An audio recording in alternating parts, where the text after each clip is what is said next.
I've heard that nearly 9 million soldiers died in the First World War. And yet, on Christmas Day in 1914, opposing armies came onto the battlefield and played football. Some say they even sang carols together. It's our ability to see each other as fellow human beings, even when we're supposed to be enemies, that makes us human. When my children were small, they'd scuttle across the street, often barefoot, I confess, to a house, and in that house was their father and his new wife. Sometimes I would join them, not barefoot, and it was as if I was consorting with the enemy, the way some people reacted. Even good friends said, "Suzy, it's great, this co-parenting thing, but you've got to admit it's a bit weird." I began to wonder if maybe I was weird. But that doesn't make sense, because 10 years together, 3 children born from love.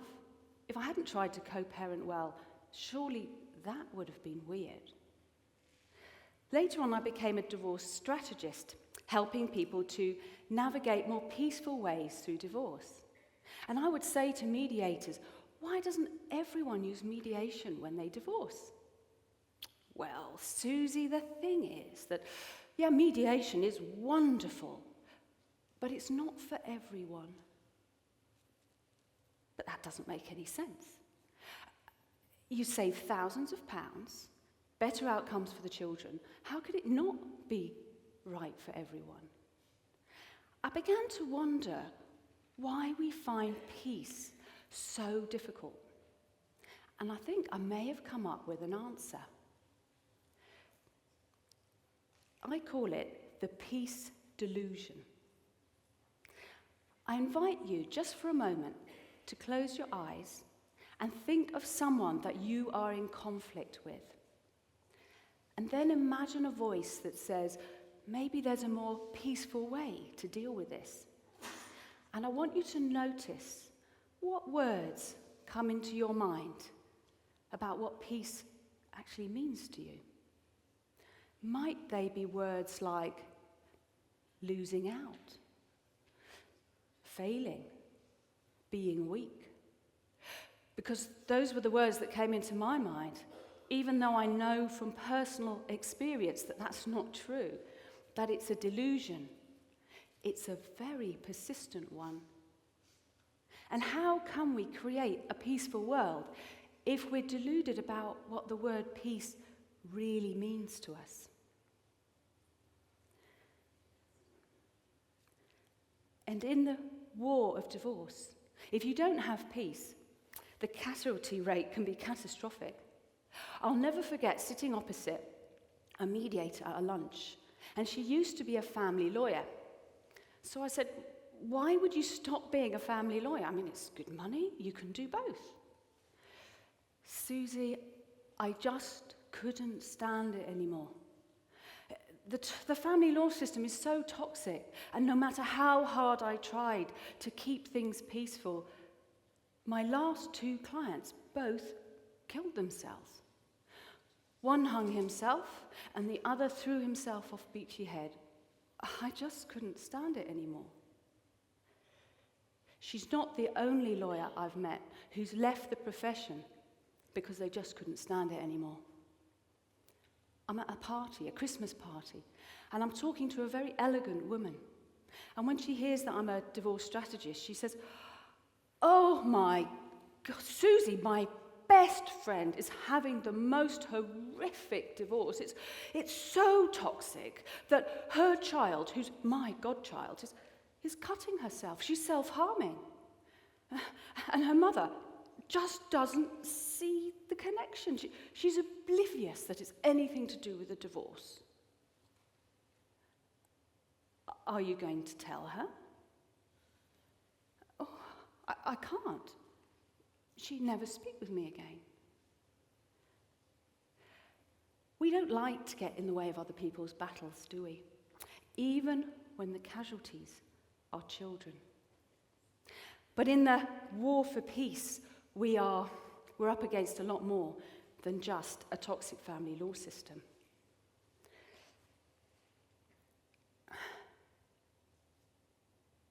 I was shocked to read a study by law firm Mishcon de Reya. It was done a while ago, but what they found was that in the respondents, about 1 in 5 of them admitted to making things as difficult and awkward for the other side as possible during the divorce. About half of them admitted that they sought additional time in court, for example, haggling over residency orders and agreements, even though they knew that made it harder for the children. Quite a lot of them who did notice the effect it had on their children said their children were so traumatized by the divorce that they self-harmed or were even suicidal. But children are standing up for themselves, not in the world of divorce where they are pretty powerless, but in the world of climate change. They're going on school strikes. There's one particular one, a certain teenager, who has shamed us all with how we're destroying the planet.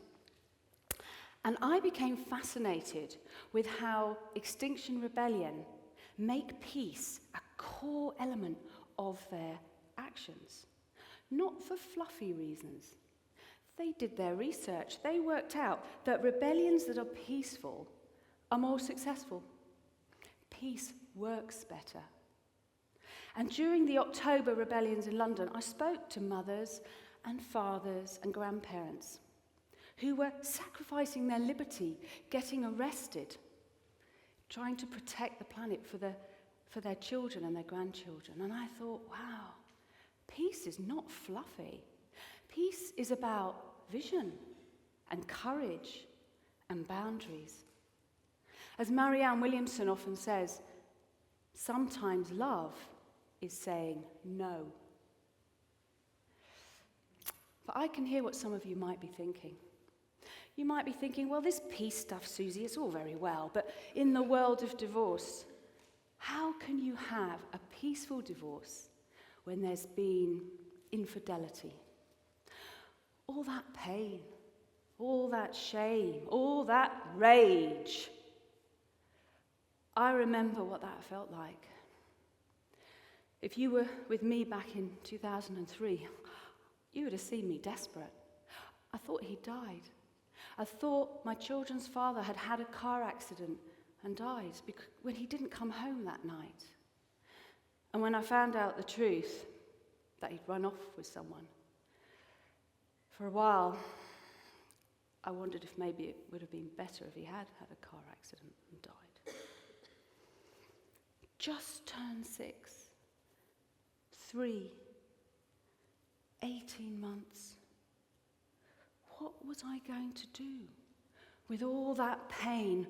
What was I going to do with all that shame? What was I going to do with all that rage? What would you have done? So what did I do? I discovered personal development. I went to Anthony Robbins and I took off my shoes and socks and I walked barefoot over those burning hot coals. Cool moss, cool moss, cool moss.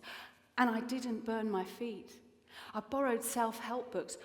This one has the word revenge in the title. Don't know why that caught my eye. And to cut a long story short, I found myself putting on the UK's first ever divorce fair, helping people find more peaceful ways through divorce. It was in the national and international press. I was on breakfast TV, but what mattered to me most was that at that event was my children's father and his new wife supporting me. How could that be, you might ask? Well, maybe in part it was that book I mentioned earlier. It's by Chuck Spezzano, and its full title is Happiness is the Best Revenge. But the real reason was that we'd bust that peace delusion. We knew that co-parenting was about vision and courage and boundaries. lots of boundaries. And we'd seen clearly that there's no such thing as a broken family. There's only extended families. Sometimes that peace delusion is very, very persistent. Even I find myself thinking, well, maybe peace isn't for everyone. But then I have a secret weapon, which I'm going to share with you. It's a poem by Claire Kiwan.